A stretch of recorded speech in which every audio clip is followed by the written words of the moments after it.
Hello friends, welcoming you all to my another blog. હવે હું અમદાવાદ આવી ગઈ છું, તો મોસ્ટલી આજનો બ્લોગ છે એ ગુજરાતીમાં આવશે, કારણ કે અમારા ઘરના બધા લોકો ગુજરાતીમાં કમ્ફર્ટેબલ છે વધારે. સો આજે આપણે જઈએ છીએ શોપિંગ કરવા.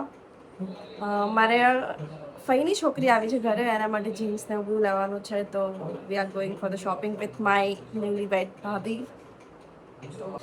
અમદાવાદમાં હાલ એટલી બધી ગરમી છે ને કે મતલબ જે લોકો પુણેમાં, મતલબ કે હું પુણેમાં રહું છું, તો મને તો અહીંયાની ગરમી બહુ જ વધારે લાગે છે. મને પુણેનું વાતાવરણ સારું છે. મારા મમ્મીવાનું બહુ કે હવે તો તું પુણેવાળી થઈ ગઈ છે, હવે તો તને બહુ ગરમી લાગે અહીંયા. ભલે તું નાનપણથી અહીંયા રહી છે તો બી તને હવે અહીંયા ગરમી લાગે છે, but it is what it is.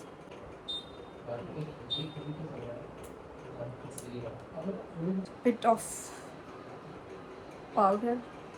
મારી પાસે લૂઝ પાવડર નથી, સો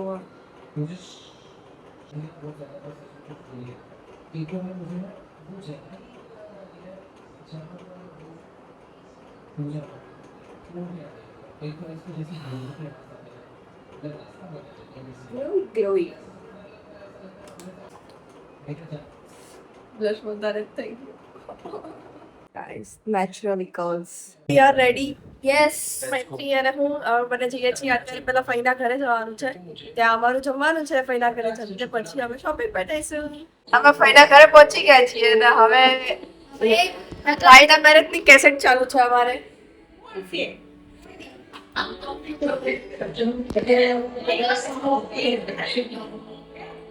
મજા આવે છે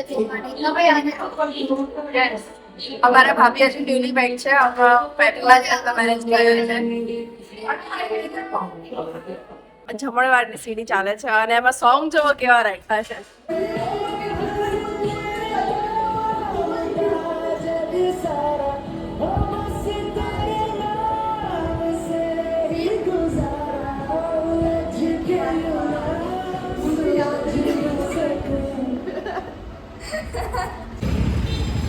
અત્યારે વાગે બપોરના 2:30 અને અત્યારે એટલો ભયંકર તડકો છે ને, બહુ જ તડકો છે ભાઈ. ગજબ તડકો માથે લીધો છે. અમે શોપિંગ કરવા માટે તડકો માથે લીધો છે આજે.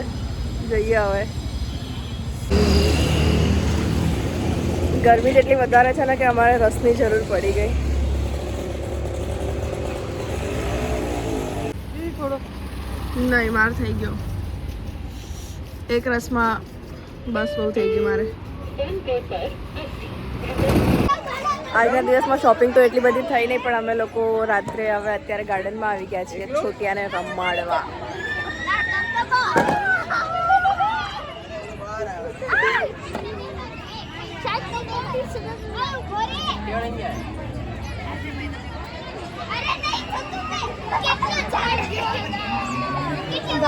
આજનો દિવસ એટલો અમારો ભયંકર રહ્યો છે ને કે અમે વિચાર્યું હતું કે અમે બહુ બધી શોપિંગ કરશું, પણ અમારી શોપિંગ થઈ હતી. કારણ કે તડકો જ એટલો બધો હતો ને, 1-2 ચીજ તો અમે માંડ લઈ શકીએ. તરત અમે ઘરે આવતા રહ્યા અને ઘરે આવ્યા પછી પણ અમારી એટલી હાલત નહોતી કે અમે વ્લોગ ઉતારીએ કે કંઈ શૂટ કરીએ. ડાયરેક્ટ અત્યારે જમીને થોડી એનર્જી આવી છે હવે, તો હવે થોડું કંઈક શૂટ કરવા આવ્યા હતા. પણ અહીંયા બી ગાર્ડન બંધ થઈ ગયું. 5 જ મિનિટ થઈ છે જો અમે આવ્યા એની, પણ ગાર્ડન ક્લોઝ. હવે અમે જઈશું પાછા ઘરે. મળીએ તમને બીજા બ્લોગમાં. ચેનલને શેર કરજો, સબસ્ક્રાઈબ કરજો, લાઈક કરજો. Bye bye.